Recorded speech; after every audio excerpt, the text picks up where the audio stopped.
I'm sure there's people that have transplants that they've bought or they started indoors that are higher and bigger, but I would argue that because the roots of these didn't develop in a little box, they developed actually in real soil under real conditions, that these tomatoes will grow, they'll catch up.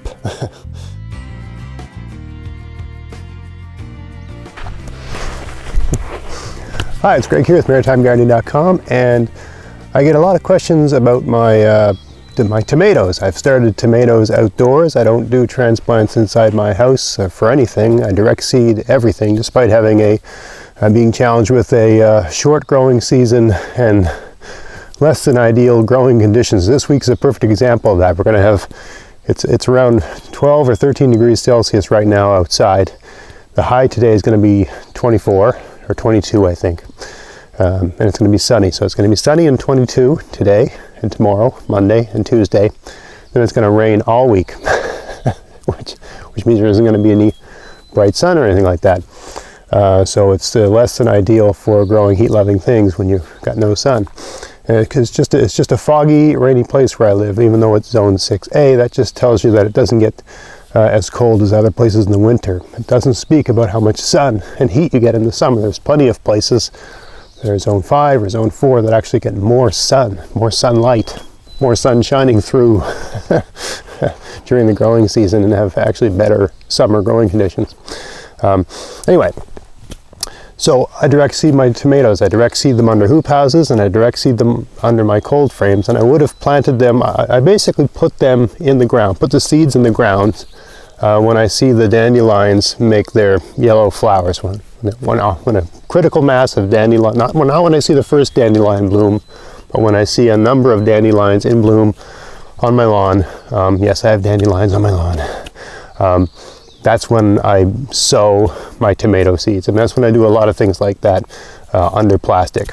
So with no further ado, let's go have a look and see how these plants are doing. And just to, I guess, speak to when that was. So this year that would have been right around the end of May, last week of May, give or take, is when I sowed. And I noticed the tomatoes had germinated. The first date I had noticed that they just poked out of the ground was June 6th is when they germinated. Just to give you a sense, it's around, it's the third week of June right now as I film this today. Okay, so let's go have a look. All right, so I got this plastic dome over my tomatoes, and for those that ask me about venting, I mean, the primary venting mechanism in all of my domes is the poor construction, how poorly they're made. They're not airtight, right? There's plenty of gaps and spaces. Like for instance, I'm reaching into this right now, right? So there's an air space there. So there's plenty of gaps and spaces for the air to get in and out, right? That makes a difference because it's not as windy and it's not as cool, right? These will get really warm. So if it's 22 today and it's sunny, these will probably be 40 in here at least, right? And so I do, what I'll do in the morning is I'll look at this only takes a minute. I mean, I come out here for 5 or 10 minutes every morning anyway. That's pretty much, during the week, Monday to Friday, that's the work I do in my garden. I just come out in the morning for a few minutes and just tend things, I guess is the way to put it. What has to be done today, and I do that. So all I do is I just pick this up and put a little stick underneath it. If it's going to be windy, I put a string over the top and tie it down. I've got like on either side of the middle attached to the box that this is over, there's a nail, and I just tie a string around it so this thing won't blow away, fly off into the trees. Let's pop this thing off and see what we're dealing with here.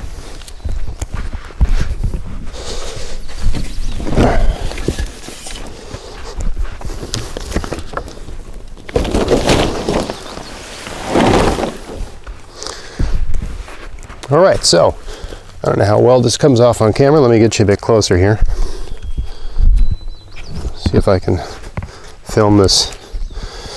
So yeah, it's tomatoes on this side, tomatoes on this side, and I got some cilantro and basil up the middle. I think in a previous video I said there was parsley and basil up the middle. I was wrong, it was cilantro. And actually a good deal of that had taken out by slugs, but the ones that weren't taken out by slugs are still around. And the tomatoes are going, I mean, you couldn't ask for more with a tomato. It's nice and bushy and stout. I got two varieties here. I'm not sure which one's which. I got like a Romano. My guess would be the Romano's on the left, but I could be wrong.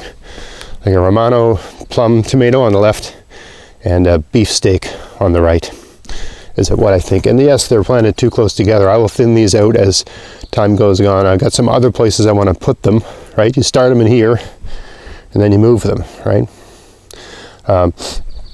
So let me bring the camera in a little bit closer so you can see up close and personal. Here's a closer look. I would say, I mean, these are mulched, but relative to the soil level, I'd say these are about 5 inches high, maybe 6. These tomatoes here, I'm doing a voiceover here. These tomatoes have what's called root rot. There's a handful of them, maybe 5 or 6 in that little area, that localized area, that were all seemed to have a case of root rot. Down near the base where the stem meets the soil, there was a narrowing of the stem and they'd sort of flopped over. And that can happen when the soil's too wet. I guess I was a bit overzealous in watering them.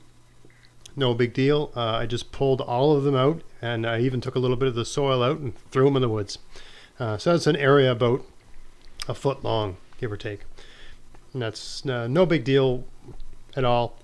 It happens sometimes. Hopefully it won't spread to the other ones. I probably lost about 6 or 7 plants, but I had like 20, so I don't need 20. You know, like, I plant a lot. That's one good thing about planting a lot, is that you can sacrifice a couple, and no big deal. It should be fine. Right. I'll have a row here and a row there, and then move the rest, and you know, put them up on a sort of a trellis type thing, right? Build an improvised trellis here. So yeah, I mean, they're strong and they're bushy and they're looking good, and plenty. I'm sure there's people that have transplants that they've bought or they started indoors that are higher and bigger, but I would argue that because the roots of these, you know, didn't develop in a little box, they developed actually in real soil under real conditions, that these tomatoes will grow. They'll catch up. I've done experiments in the past where I've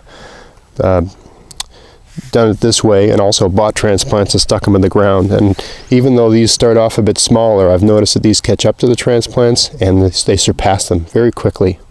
So yeah, this is definitely an effective way to do it. And you know, there's lots of people that seem to think that the only way to grow tomatoes in a northern growing zone is to start them indoors. And certainly that's the way most people do it, but you don't have to. I'm sure people have had the experience of just having tomato, like maybe a cherry tomato, just grow on its own and give up a yield before the end of the season. And that's kind of the same thing. That's where I got the idea. I said, well, what if that was all happening underneath a plastic dome? Right? Anyone who's grown tomatoes, you're going to have tomatoes fall to the ground and rot and just end up the seeds will end up in your soil. They overwinter and then they just come up on their own in the spring, but they come up, way behind everything. So I thought, well, if they can grow like that, why not just make a little microclimate and see what happens? And it seems to work quite well. Let me show you the ones I got going on in my cold frame. All right, so here's my cold frame, and I got tomatoes growing here. These larger ones were probably the earliest I started. I sowed the seed and I put plastic right on the ground here. And they all germinated, but the ones on this side, I left the plastic on too long. Putting plastic over the ground to get a seed to germinate is a very effective technique, especially if you're planting something really early and there's not a lot of heat. But you have to get the plastic off as soon as the seed shows any sign of emerging from the ground, because if you don't, it'll get cooked. So the ones, this is the hotter spot here because it's the angle of the sun and all that sort of stuff. So these would have germinated first, and they probably spent 2 days out of the ground touching the plastic, and they just got nuked. These ones were a bit later emergence, so they weren't killed by my neglect. So yeah, pretty impressive actually. I got to do that a little more properly next year. Anyway, I just replanted, so that's the height they're at now. They're just maybe 2 inches high, and they don't even have their second leaves yet. And I got a bunch of other ones that I planted. I had kale growing here that I planted end of March, and I moved that all out to other parts of my garden, winter boar kale, that variety. So when I moved that all out, I put these here. That would have been a couple weeks ago, I guess, 2 weeks ago. So these just starting to get their second leaves right now. Right, so these are maybe 2-3 weeks. Well, no, just a couple weeks. These were sowed a couple weeks ago, so these haven't been growing for that long. And last year, I planted some tomatoes around this time of, beginning of June. Well, to put it another way, last year around this time of year, third week of June, we had a hard frost. It killed all the tomatoes in my garden, except the ones that were this high. And those tomatoes were still giving up a yield around the end of August. They were beefsteak variety. So even though these look tiny, and I'm sure some of you are like, how on earth is that? It's too late. No, it'll be, I'll stay up with this and keep you up to date with how this goes along, but these will grow fast, really, really fast. Because you got to remember, inside this cold frame and underneath that dome, it's not June right now, it's July, right? Because of the heat that's generated by this here. I don't bother venting these because there's all kinds of gaps and spaces. There's plenty of ways for the heat to get out. And I mean, it was hot and sunny all day yesterday, and you can see the soil's moist here, right? And this is not a raised bed. This is pretty much at grade. Yeah, it's at grade. So, the water that's in the ground is completely available to these plants. So, I mean, if we have a rash, a long run of dry days, I water it, but I haven't watered this for a while now. Because this one seems to stay moist. Yeah, you can just see it. It was sunny all day yesterday, and it's still wet here. So there's a short video on the state of tomatoes. Everything's going great. Everything's going according to schedule. You stick them in the ground when you see the dandelions, and erect some sort of microclimate under them, some sort of plastic or glass or whatever, and they grow really, really well like that. You don't have to water them every day. I mean, you just keep an eye on them. If you're going to have an exceptionally hot day, you do, open up a little crack or lift up a corner, sort of thing, to let the excess hot air out. It's a really good approach if you live in an area that's windy, because the wind has a cooling effect on things. But underneath that dome, there's no wind, so the air around the plants can actually heat up because it's not being blown away.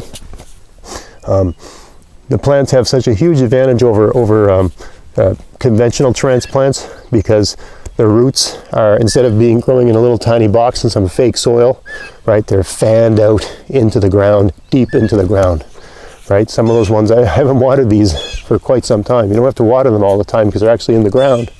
If you've got good soil, it's retaining water well, it's raining outside, it's just unbelievably easy way to get things like this growing, even though it might seem more complicated. If it was harder to do it this way, I'd figure out a way to do it the other way, because I grew up and I've always done transplants inside. I find this much easier. I switched because it's easier, right? And yeah, my plants aren't as big as some of your transplants, but they'll catch up. I'm very confident that they'll catch up. Also, from the day that plant germinated and the leaves started seeking light, these tomatoes have been getting full sunlight. Not through the window on some side of your house sunlight, not super duper light bulb that you bought at the hardware store sunlight, but actual real sunlight, which nothing comes close, right? That's the one that gives you the sunburn, right? That's the powerful sun. Your plants need sun, and this is the best sun. They need good soil. This is the soil, and if you've got good soil in your garden, it's better than anything you can have in a planting pot. They need constant moisture levels, and nothing's going to become close. And on top of all that, there's no hardening off. The plant's already been exposed to ranges in temperature, right? It's already been exposed to how cold it can get at night. And it's already been exposed to full sun. So the plant's not set back by being put out. It's already out. Even like some of these plants that I move, when I pick them up and move them, they might spend a day or two adjusting to that, and then they're back in business, sort of thing, especially if you take a good clump of soil up from underneath them, because instead of the roots growing in a little rectangular box, they're just fanned out, right? So I hope that gave you some good ideas, and there's not much you can do about it this year, but maybe next year you think about doing a little experiment, making a little dome or cold frame or something like that, and getting some tomatoes started outside. If you've got sun, All right, if you've got sun in May, that's the main thing. If you've got some sun, you can create heat in a little microclimate, and you can make May into June and get those tomatoes started. So I hope you found this content interesting. If you did, please like, share, subscribe. Check out my podcast, maritimegardening.com. And until next time, get out there, get at it, have fun in your garden. Thanks for watching.